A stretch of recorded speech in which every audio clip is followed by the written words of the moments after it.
So today on Oklahoma Movie Stream, we're visiting with Brian Grace. He's been in some of our movies, and so the cool thing that we try to do here, Brian, is that we feel like that you see all the Hollywood people, everybody knows them, they get to know them, and then they want to become fans of theirs, and they want to see their work and their projects. But with folks like yourself that are here in the area, nobody really gets to know you. They see your work if they look for it, but they don't know you, they don't become a fan of you per se, and Right. that's one of the reasons why we created the show, and we've been visiting with a lot of the, actors and performers and even the crew members that are in our area to, and, because that's what the Oklahoma Movie Stream is featuring independent films including ours from around Oklahoma and maybe the region and so that's why it's so exciting to have you guys here and get to know you and a lot of times we're on the set and we don't have time to talk. We got Right.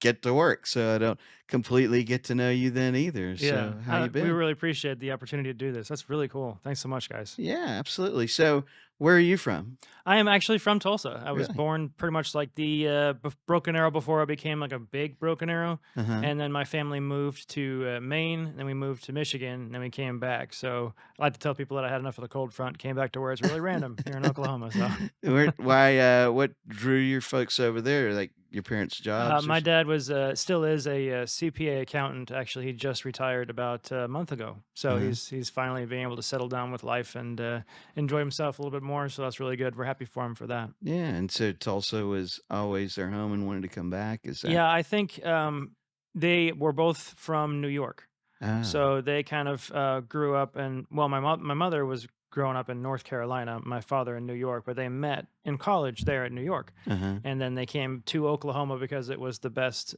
for his job at the time. gotcha. And then they had an opportunity in Maine. Then he had an opportunity in Michigan, and they came back here. So Do they have any, the New York mannerisms or my accents? father still has a slight, very very slight New York accent. So Yeah. I think I picked that up. Main, I have a play that I am doing. I am a, Brooklyn lawyer for that play, and I picked up the accent from that. So Yeah, that's we'll been quite talk fun. about that here in a little bit, but, so when you were do you have any other family in New York? Do you guys go Yes, back? actually, yeah. We have my father's side of the family is mainly in New York. My mother's side is mainly in North Carolina, but they have diverged quite a bit over the years. Mhm. Um, my father's mother now lives in Wisconsin Oh, with okay. her with my dad's sister.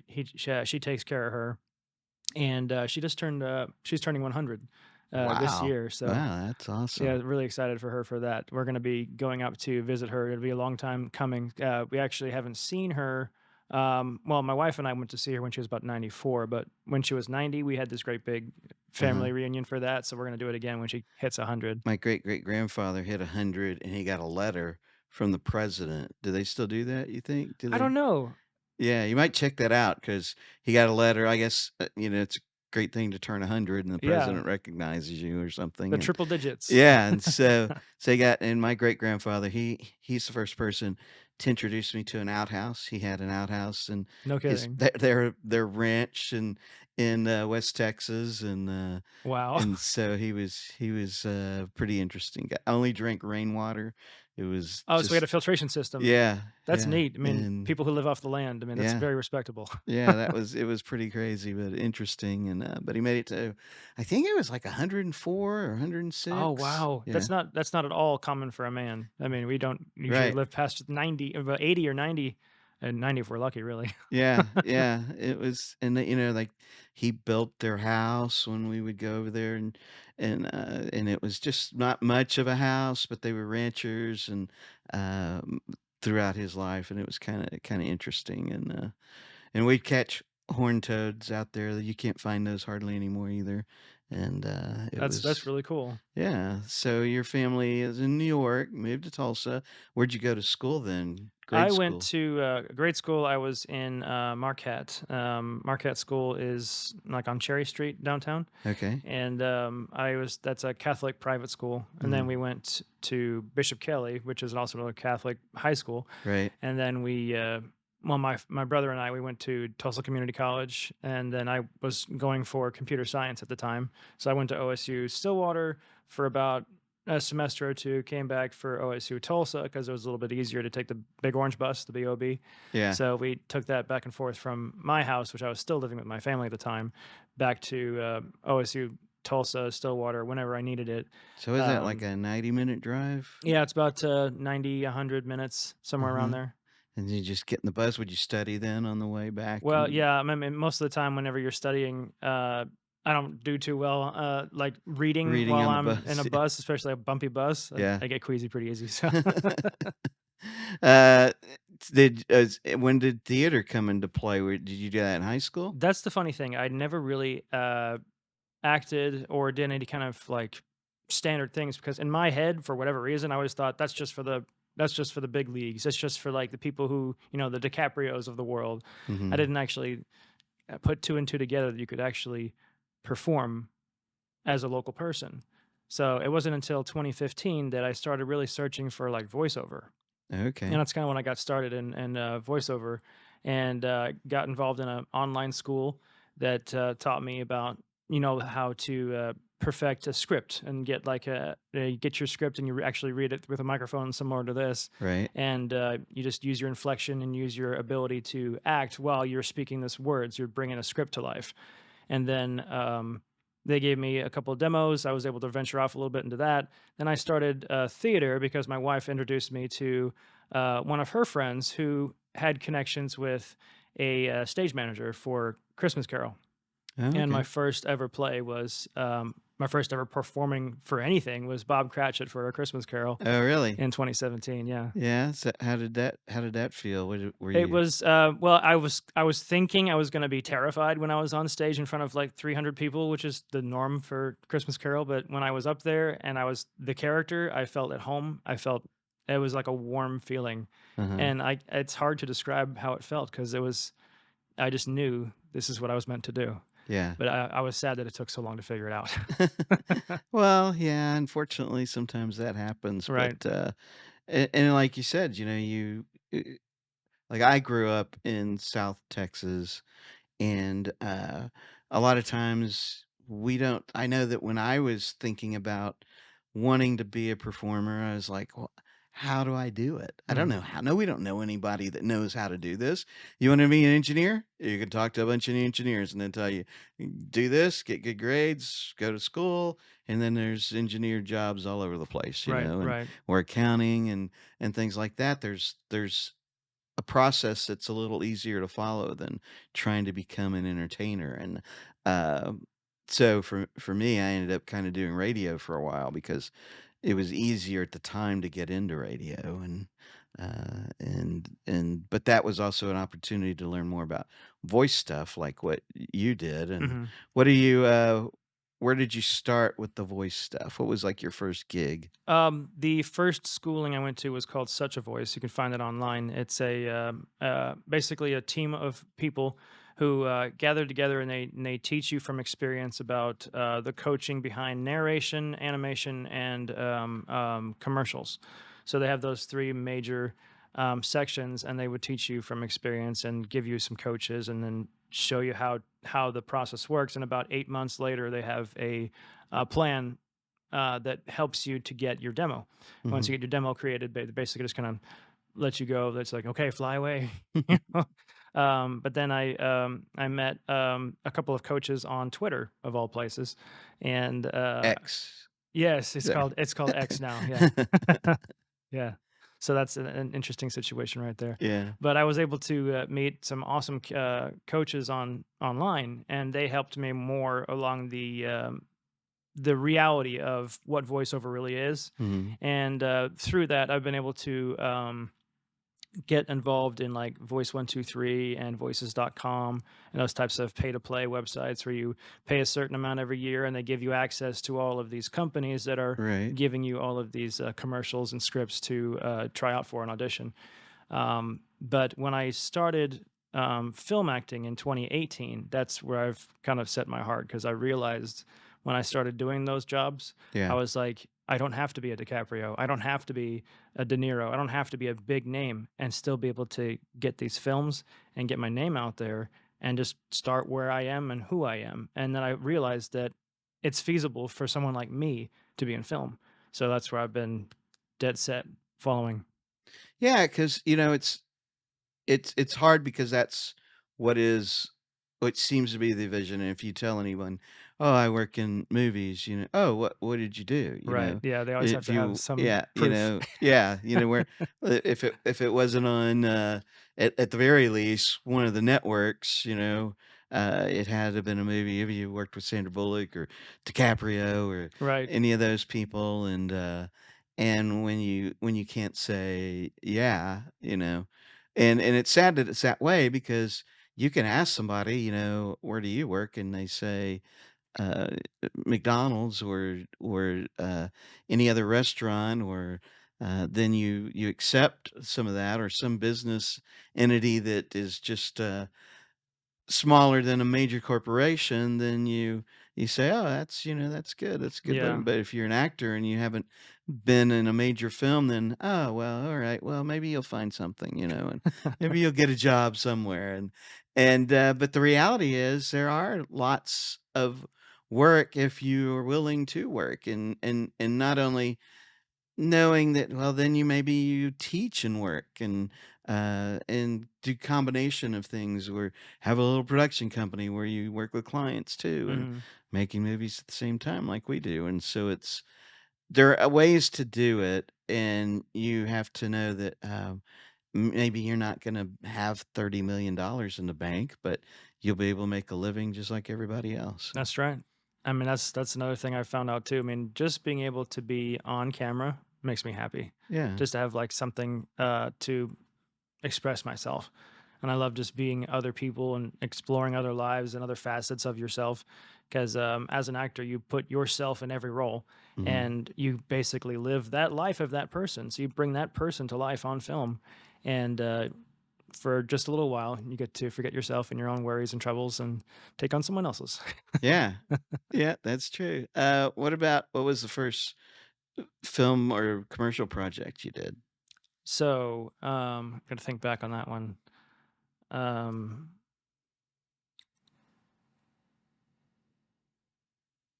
You didn't do like a hemorrhoid commercial or anything like that? no, no, nothing like that. They're like, yeah, preparation H. No, I haven't done well. Actually, funny enough, my dog actually had a pretty nice commercial that where he was for the Oklahoma lottery. That was Oh, pretty really? fun. Yeah. Did he win? Did he play the lottery? No, he was exemplifying what it would be like to win because they threw a stick. He went to go grab the stick, came back with this massive bone in his mouth, and saying like, "You know what? You might win." That was a fun commercial for him. Let me see. I did a couple smaller roles on certain things. I was able to get in some pretty big projects of, Killers of the Flower Moon. Right. I was like this close to DiCaprio for several of his scenes. I Wow. was a stand in Uh-huh. for some of the actual actors that were with him. So Uh-huh. I got to see DiCaprio perform like right in front of us, like about as far away as you are from me. And that was surreal. And just to be able to see after, between scenes, like you see him perform, but then you see him as a regular person, just like talking to, Lily Gladstone and Martin Scorsese and those types of big names. They're all right there inside the small room next to you in street clothes, just normal people. Yeah. And I look at that and I say, I can do that. Yeah. I can Yeah. attain that life.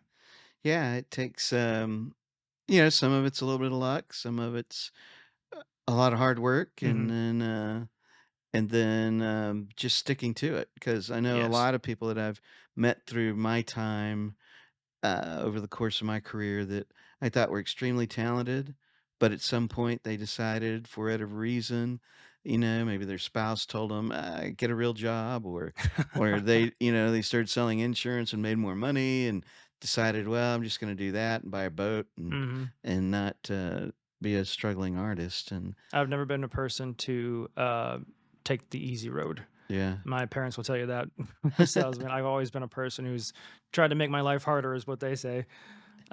Because I don't ever take the easy route. I don't take like, go to school, get an education, get a job, and live in debt for the rest of your life. yeah, I'm not that kind of person. I'm the person that's bullheaded enough to approach and then seek out a dream and find it and stick to it and put your whole heart into it. Because this life is so short. Why not have your entire life doing something that you love instead of working for somebody else forever.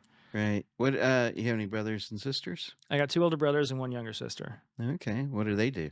My eldest brother is working to become a registered vet tech, which is what my wife does. Uh-huh. So she was able to introduce him to that world. Oh, So nice. he's found his dream working with animals, which is awesome for him because he was through a struggle throughout most of his life, but he's seemed to have found something great. Libby loves working with animals too. Oh, nice. Yeah, I used to be like a veterinary assistant. Oh, really? Yeah. That's awesome. What made you stop? Um, Lots of things, as much as it's like great working with animals and everything, it's also like an emotional toll that career can be. Lots of things happen and yeah, I just had a hard time like dealing with some of the sadder things that happened. I understand that all too well. My Yeah. my wife has a lot of really sad Right. stories working as a registered vet tech, but she just loves it so much, and yeah, she helped out so many animals. She's in the surgery side, so she brings them back to life. So it's Nice. powerful stuff. And you guys have what? How many dogs? We Cat? have three dogs. We No have and they're cats? all no. Well, actually, we have an unofficial cat. Okay. He's basically a neighborhood cat, but he settles with us because we feed him. So we call him Moocher, Moocher, which is pretty yeah. funny. Uh, we have a border collie who is 11 years old. We have a Doberman Pinscher who is 7, and we have a Belgian Malinois who just turned 2. So 3 very active, Big dogs. very big, very active, and hyperactive dogs. So Which one's the lottery player? that would be the border collie. Okay. Did you train them for performing Yeah, my or wife is just definitely the person who trained and brought up these animals to be like super caliber dogs. I mean, they're very, very smart, and she's gone through the best schools to help to bring about the true talent in these animals. And because she's been able to have such a connection with our border collie, she was able to kind of communicate with him as he was on set. So he was able to communicate with the handler who was the actor handling with him. So I saw on Facebook a photo that your wife had posted, I guess, that had the dogs each had a sign for you. You were out of town working or yep. something. That Yeah. was pretty cute. Yeah, she does that a lot.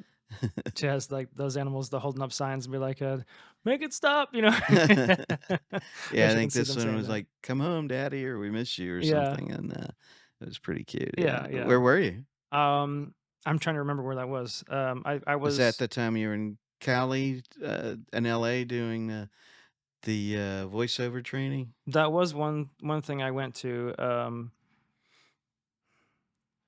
What all was going on with that voiceover training? That was actually I went to go see my coach Robin Armstrong, who lives in LA. He deals with like voiceovers for commercials and narration and animation. So I Mhm. was getting my commercial demo recorded with him. And that's Oh, why I went okay. to LA. But then I went to the voiceover SOVAS, which is a Society of Voice Actor something. It's like Society or Study or something like that. But it was a great big conference, and they had like some of the biggest names in voiceover. Like Tara Strong was there. That was really cool to finally meet her. Mhm. But a lot of big names in the voiceover world that don't necessarily get like all the accolades that film actors do, Right, yeah. but you hear their voices all the time, Yeah. and it's really cool to see them in person. And be like, I know that voice. Yeah, totally. The voices of our generation, growing up watching cartoons. Yes, yes, and it's always so cool whenever they're just like, "Oh, here's another character that I did," and then they just kind of jump into the character, and they're just like, "Wow," you know. But I was there and I met a bunch of people, and I also met my newest coach, Faith Rimmer, who's helping me out with so much stuff. She's helping with my acting on film. Mhm. Robin helps with my voiceover, and she helps with my film and TV. So Nice. it's been an awesome journey so far, and I've grown so much since I started with them. I know with the voiceover stuff, I don't know if you remember who Wishbone the dog is. Mm-mm. He was on PBS. It was a series, and um, when I was working in Dallas at the time, I was like this close to being Wishbone. It was between me and another actor, and he ended up getting the job. But in that process, there was a casting director that liked me for whatever reason, my voice or whatever, and, she would call me in for these auditions, and I'd walk in, and there would be, like, the biggest names in voice acting in these places, and I was like, how why how am I gonna win this job when these guys are here? And I guess it was one of those things where you just kept going till it was your turn, Hmm. or the Hmm. right thing happened, and, but it was just, I think it was just gratifying enough to know that you were put on the list with these same people. Yep. And Because it really all boils down to, especially with voiceover, how do you sound? Do you sound like what they envision in their head? And mhm. you don't have to be like a big name for voiceover, which is one of the reasons why it lured me to that world. Because I was like, you don't have to be someone huge to get a role. Yeah. But maybe it's just because like what I am. I'm the person who loves a challenge. So I'm just like I'm gonna bullhead into TV and film. That's Said my you life. build you a So. little studio at home where you do some Yes, I actually have auditions a and I was able to buy some, awesome equipment from a garage sale of all places, and I found some great, like, floodlights, like, similar to these here, Uh-huh. and I'm able to, record my auditions from that, and, I get a blue backdrop, which is just my, sky blue, bed sheet. It's kinda How do you feel about that? Because that's where a lot of people are going now to, pre-recording their auditions Mhm, and singing them out as opposed to going to the going and place. yeah, I personally much rather prefer self tapes. yeah. A lot of people love being in the room with the casting director, and that works for a lot of people. But for Mhm. me, I just love being able to kind of like center myself in my own head and not being so incredibly nerved about seeing like there's the casting director, there's the writer, there's everybody. And I'm just like, oh my gosh, they're judging me. But you have to get past that. You have to, Yeah. because in this world, that's how it is. And I know eventually it's going to open up more. But the funny thing is, a lot of casting directors are preferring self tapes now. So it's the norm now is self tapes. So people have to start getting ready for that and figuring it out. Well, I mean, I know that it's difficult to cast someone because you might see 3 or 4 people that have similar elements that make you think that they could be the person, Right. but there's just I don't know, maybe it's, excuse me, that there's something that well, I don't know if that works out, I don't know if that one will work out, and it's hard to tell people no, Hmm. "I'm Hmm. sorry, didn't get it," and especially, like, when you audition kids, Right. Oh man, I can only imagine. and if they're good. I remember one time we had a difficult time because we had, I think, a role that had a child, and we had, like, 3 or 4 really good ones. Y'all remember that? Oh, for what? When we were auditioning kids to be in one part, and we had, like, 3 or 4 really good ones, I and, can't recall. huh? I don't know what project you're talking about. I think it was in, I think it was for the part in WWJR Mm. with the little girl that's mom had cancer. Oh, yeah. Yeah, Libby wouldn't remember that one. Yeah, and there were, like, 3 little girls that and they just made us almost cry when they did their read, and it Hmm. was just so hard to pick between them, and then you had to call the parent and say or you don't call the parent, but you call the agent, and Right. they have to call the parent, Yes. and you feel bad for them. And Hmm. so I can see as a casting director, that just looking at things that but what I enjoy about, doing live auditions, and it comes from when I would go audition, is that I would feel like you walk into a room and they'd tell you, "Okay, go ahead," and then you do it, and they'd say, "All right, well, thanks for coming in," or "That was great," and you wanted to be like, "Well, what do you want?" "What do Yeah. you want me to be meaner, nicer, funnier?" Just do that, and I give you a different, element Yeah. that might Hmm. make me the person, Right. Right. and so I like to give a little bit of opportunity for someone to do a second or third read that could have the direction and see if they can pull it off, and, Right. Absolutely. so and I guess you could do the same thing with video reads, but It's a little bit more. It's an extra step. Yeah. with self tapes because they have to watch like hundreds of self tapes, and then if they like somebody, then they say, "Okay, call back," and then that in that callback, that's when they'd give direction, I would imagine. Right. Yeah. And but they're so easy to get and all that kind of good stuff. So you also would you say that so far you've done almost as much theater as you have doing movie roles? I think so. About now, about this time, because I was doing theater for a good 2 years before I started into film and TV, and I've done several projects in film and television. A lot of smaller movies, smaller TV shows, some bigger TV shows. Some of the most fun ones. I know that Jonathan Cousins is the director for a lot of those, Uh-huh. and he's amazing. Yeah. I couldn't ask for a better director than him. Which shows were the It's a lot of the Centuries Collide, which is a really big one. Mike Rose, The Way I Heard It, or Uh-huh. just Story Behind the Story. He's the director behind those. Mhm. And I've been in a couple episodes of those. It's been a lot of fun. It's a bigger set, bigger broadcast, and it feels like you know the cast and crew. They're like family, like you guys. Yeah. Like you guys are awesome. I love working with you all. Thanks. I haven't had a chance to see any of those yet. What is the Mike Rowe show like? If you gave like a synopsis, it's So Mike Rowe basically goes through a lot of stories from the past and history and things like that, and he likes to put his own little personal spin on it. uh-huh. But it's basically these true stories about these big famous people, things like Ronald Reagan and Johnny Depp was the one I was in. Um, it's a story that people wouldn't have heard of before unless someone broadcast it, like what Mike Rowe is doing. Like for instance. Johnny Depp used to work at a call center. He used to sell pens.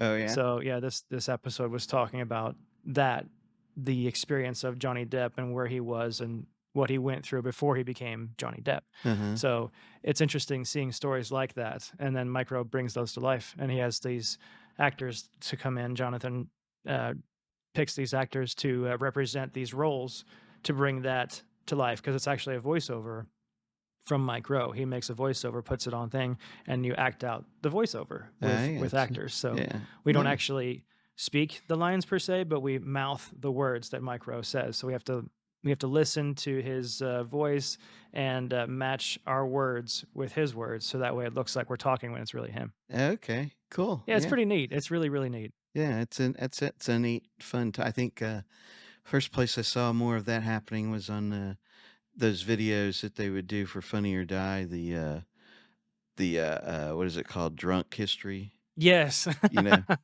And they would do a lot of that kind of thing too with the acting out and uh That's so a lot of what Centuries Collide is. Honestly, mhm. it's like Drunk History and like Monty Python mixed together. Ah, gotcha.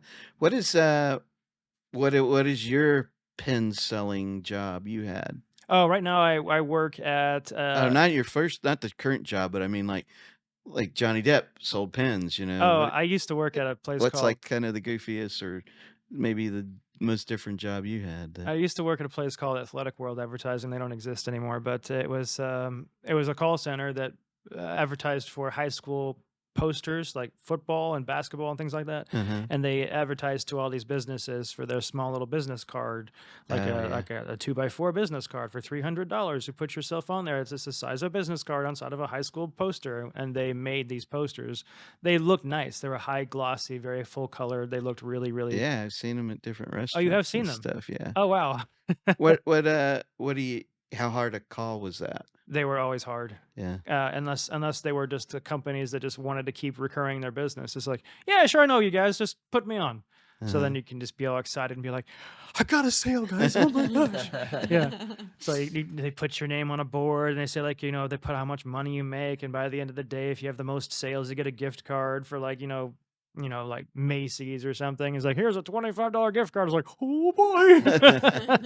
Other than that, it was just like $10 an hour. So it was like your normal standard. Did you talk anybody into buying it? Every so often, I got like some of the smaller ones. Like it was $125 for like a small little, tiny little thing. Uh-huh. It was just enough for them to say like, come to my business. It does this and this, and it was a small little tagline or something like that they can give you. Yeah. But a lot of times they would go for the business card size. That was the most standard one. Others actually had these giant ones that took up like a big, massive section of this poster Yeah. because they wanted to say like, look at my business. So every time it was like advertised anywhere, these posters were put all over the town that they were from, and that's the weird part because those types of jobs, you Mhm. have to act like you live in this place. Oh, It's like, okay. oh, I'm calling from St. Louis, like here I am, and then Or they even and some even smaller town, yeah, and then they would catch you on your I'm from accent. Veneta, Yeah, they would catch you on your accent because all of us have Oklahoma accents because we can't help that. Yeah. So they say like, "You don't sound like you're from New York." It's like, "Oh no, it's just right over here. I represent this company. That's what Yeah, I'm I doing." moved here from Oklahoma. Yeah. And, so, yeah, that's that's it. It's always kind of fun to hear about the jobs that people had because you have to, to make ends meet. I Right. know Mhm. I've done things like delivered pizzas and, you know, uh, sold, um 800 numbers at a call center and just all kinds of goofy jobs just Mhm. to make Mhm. sold burial insurance, did comedy defensive driving school, would teach. So it's, there's a lot of gamut too. So Comedy defensive driving. That sounds interesting. yeah, in Texas, you could get out of a speeding ticket, and you can just about anywhere by going to defensive driving. But in certain states, they're not as strict as to who can teach that.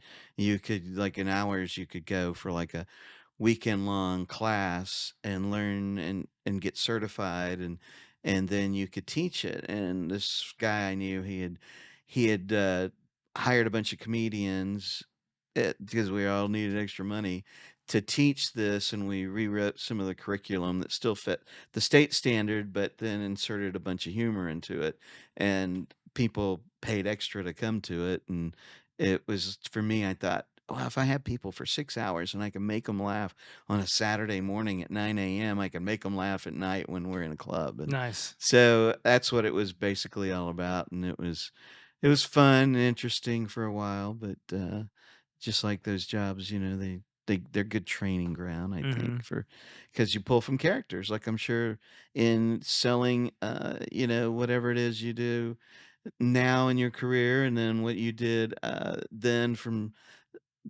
selling, the advertising, you hear people, like I like to watch people and try to see how they walk and maybe their movements, and maybe that's how I might have some direction towards you guys as we're working on a film. And Yeah. It's always good to be able to relate from real life because obviously that's where most acting comes from is reality. yeah, And that's what people want to see. They want to see. They want to relate to the people on television and movie screens. It says like, oh yeah, that just looks like my neighbor, you know. so in your voice acting, do you have any characters that you do, or I've done you I've done share one several with us? I've done several like types of characters that I've kind of come up with my own uh creativity and things like that. Nothing really has stuck like an actual character like for a show or anything yet. Yeah, can you do one for us? Well, I can do some impressions if you want. Okay, yeah, let's hear it. Like, Master's my friends. Master would never hurt us. No, his voice. It's Trixie. Here, don't trust him, Master. Wow, that's really good. Good That job. was That was really awesome. good. That was fun. yeah, I've done a bunch of actual impressions of characters of people. Like Arnold Schwarzenegger. Yeah. Grab my hand. Yeah. Now you get to the chopper. Get down. Oh, yeah, but Did you do that a lot as a kid? all the time, all Yeah. the time. And then like Marvin the Martian, he's just an aluminum Pew 36 explosive space modulator. That's one of my favorites Oh, you too. did? Okay. I don't do that one, but yeah, that was I love that cartoon. I love being able to just kind of mix and match different characters and maybe make my own every so often. My voiceover coach is helping me with create actual unique voices and things like that. But it's mainly a lot of it is like accent work or just a quick little pinch here and there. A lot of characters these days are normal sounding voices, Right. but they have like just a slight twinge to something that could be more animated.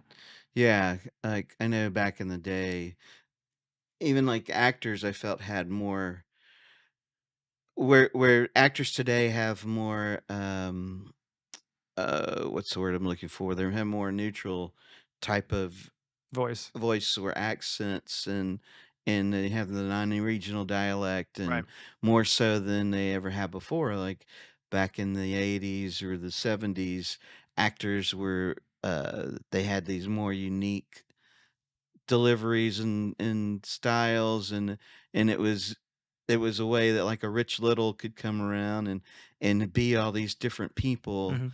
And I think now it's harder to be an impersonator because Right. there aren't as diverse and harder to do probably even, but there's still some that are pretty good, that people Yes. grab. And Oh yeah, and it's really interesting to see that everything's going towards reality these days, mhm, even voices. yeah, Like back in Mel Blanc's day, he could just be like a million different characters because right, and that's what he did. yeah. But nowadays, it's like he doesn't sound real, or she doesn't sound like a real person, and like a lot of the cartoons these days are still like real people. They sound like real people. They don't have like some goofy shtick. Yeah, well, I think there's some that are still out there, like Oh yeah, Homer sounds pretty unique, oh and yeah. the Ed and Eddie, each one of them had, Hmm. a uniqueness. And some of the newer ones that like my granddaughter likes to watch. I think it's called um Pupstruction. Okay, like those They're they're just puppies who make They're things, and construction workers. construction workers, and they all have pretty, what I would say, non-regional dialect. right. They're pretty, but and then like we'll watch Spider-Man, Kid Spider-Man, and Yeah. they don't talk, as uniquely as in the regular Spider-Man, Mhm, mhm. but and then there are some that we catch, like obviously the what's the one with the little pigs? You talking Y'all about remember? Pepper Peppa? Yeah, Pig? Peppa Oh. Pig. But they're just English. Yeah, well, We're talking like British Normal. English? Yeah. Yeah. Ah, yeah, okay. Yeah. yeah. That's a whole nother world itself. Yeah. Have you done any like cartoon work? Um, not official, like official cartoon work. That is one of my goals, though, to be in like a video game or a Yeah. animation or anything that would definitely like strike my fancy for sure. I'm still trying to dive into the voiceover world myself, so it's more of a I think it's more of a struggle to get into voiceover than it is to get into movies That's and what I've film. heard. Because there's like 800 million people out there that they can get Right. like a microphone and a headset and be like, I'm a voice actor now. It's like, no, you're not. There's a lot. It's an art. It's just like being on film, just like being on stage. It's an art. And as I like to say, like voice, TV, film, and stage, they're very different worlds, each one of them. Well, and then too, like, because I've done some of that as well. As you were talking about the voices and the voices 1, 2, 3, and even Hmm. like uh, Fiverr, and there's a lot of places where you can put yourself out there to do Right. voice work. Hmm. But a lot of times on those, the way they get the auditions is they post it, and then 300 people submit. Yes, yes, And and within about an hour. yeah, and they're not listening to 300. They No, might listen to 5 or 10, right. and they pick somebody out of that, and Hmm. you just have to be that first 5 or 10, and they happen to like you, and you get selected. And It so kind of depends on the size of the project. A yeah. lot of casting directors will listen to every single thing that comes through because they're looking for a very specific thing. Mhm. But the thing is, how they get through that is they listen for about 2 seconds, and if you don't grab them in 2 seconds, next, Yeah. next, Yeah. and they might be like drinking or eating or whatever as they're doing it. You have to have something that really grabs their attention because all you have is your voice. You Yeah. don't have your body to back you up. You don't have, the animated person that you are to back you up. It's solely your voice. You have nowhere to hide. So if you don't grab them in the first 2 seconds, you might as well just go home. So, for recently you did something for the Skit Guys, or with the Skit Guys, Yes, right? yes, I did. I did a commercial for it was a Father's Day skit, and that was so much fun. It was Uh-huh. a heartfelt little commercial. And for, folks who don't know the Skit Guys, they do a lot of primarily stuff that I think their biggest business, or what started, was doing videos for churches Hmm. and acting out little skits that churches all over the country use to play probably before service or during some educational program or another. And then they had a movie not long ago called Church Camp, I believe is what it was called. Okay. And it was out in theaters for a while. Nice. And now we met because you've been in a couple of our movies. One was Heaven's Date, and you got to be one of the love interests, Hmm. kind of the goofy love That was interest. so much fun. Miles was a great character for me. I got to relate with him pretty well. So Yeah, my favorite scene is when Hannah beats you up. Though. That was. is that like every scene that we're in? Whoa! Hey, easy, champ. Now that I know you know Taekwondo, I'll make sure to bring a whistle. Maybe a chest protector. What the heck, Miles? What? You can't just come up and grab a girl like that out of nowhere! Where's Jules? Over there. Hi, Jules. The way you guys worked off each other was really fun. Oh, that's good. That's good. And Yeah, Hannah's fantastic. and it's going to be released on Amazon Prime here pretty soon. Oh, that's awesome. Yeah. I'm looking forward to it. Yeah. I love being able to see it inside of that the banquet we all went to. Yeah. That was such a great experience. Yeah, it'll be there, and obviously on our side, OK Movie Stream, that we'll launch, and then you were Roy recently in a character role on the Holy Flicks, Mm-hmm. and that's what we're calling it now. We're not sure if when it gets released if that's going to be the name, but The working title. yeah, where you play the victim of a mad dentist, and I'm a dentist. Mm-hmm. I'm a dentist. Well, I mean, you got a nice smile, so that's a plus. I hope you don't mind. Mind what? I have to improvise because I left my other drill at the office. Oh, oh, Listen, shh. I'm a really, really good dentist. I'll bet you are. Okay, shh. I want my insurance. dentist. Yeah, that was interesting because I was unclear about how we were going to do that. So at first I was kind of playing more into the horror aspect, Uh-huh. and you were just like, "This is more of a comedy, guys. So it's a bit too heavy here." Yeah, I know when you guys first did it, I let you roll out this whole thing just so you, I wanted to see what you were going to do. And then I like to do that. And then I like to, go from there to where I'd like to take it. And then after you did it, everybody in the room was like, oh my God, that was so great. Because Troy, who we'll have on the show as well, he played such a crazy, Very creepy, Convincing. yeah, very convincing, and Yeah. let me just do this.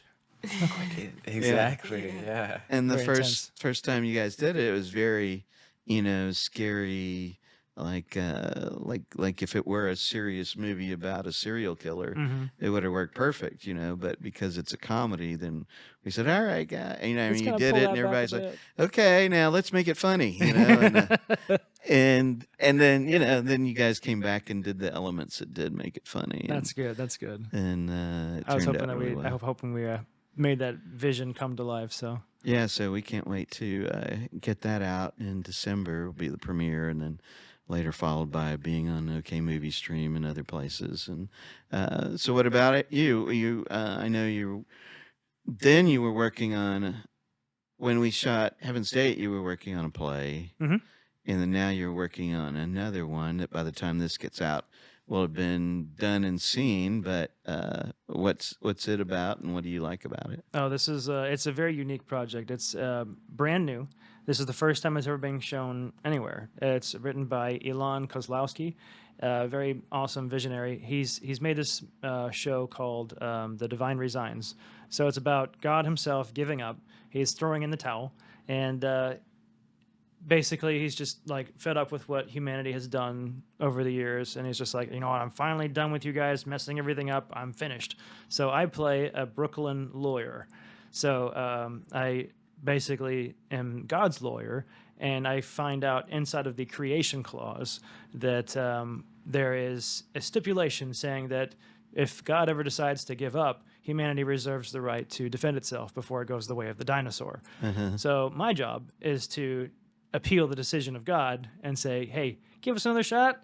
So we all meet up in heaven, and I bring about like some major key players in human history, such like, Martin Luther King and Gandhi and Mother Teresa, Buddha, people like that. So they all give their testimony about why they think that God should change his mind. And it's a musical and it's a comedy. So, and it's funny because you have like the devil's there. He's always trying to sabotage things. Jesus shows up and he's actually portrayed as more of a millennial, which is kind of funny. So it's all kind of tongue in cheek as far as like these religions and their different styles of dance, which I think is the most fun part of it, because Nice. every single genre of person that comes out, we do a dance that matches that person and their nationality, which is pretty cool. Yeah, it's different too because like I had one meeting with when we did the movie The Prayer List.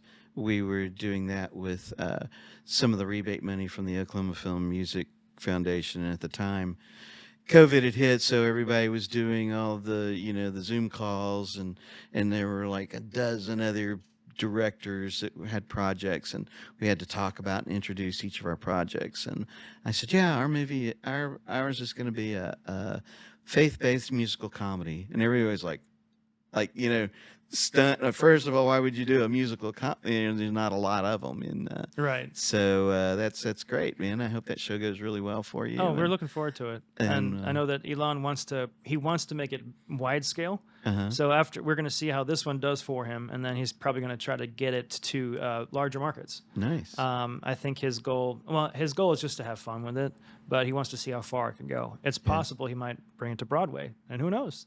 Yeah. Well, thanks for joining us, Brian. I hope everybody got a chance to really get to know. Make sure you look for Brian here on OK Movie Stream for the movies he has with us, Heaven's Date and Holy Flicks / whatever else we may call it. But he's you'll be able to look him up and find him and look for him or for other projects that you guys come and see. Oh, before we forget, everybody that's on the show, gets Oh, how about that? a OK Movie Stream T-shirt. Nice. So there you go. Thank you. Ta-da! Yay. All right, thanks, guys.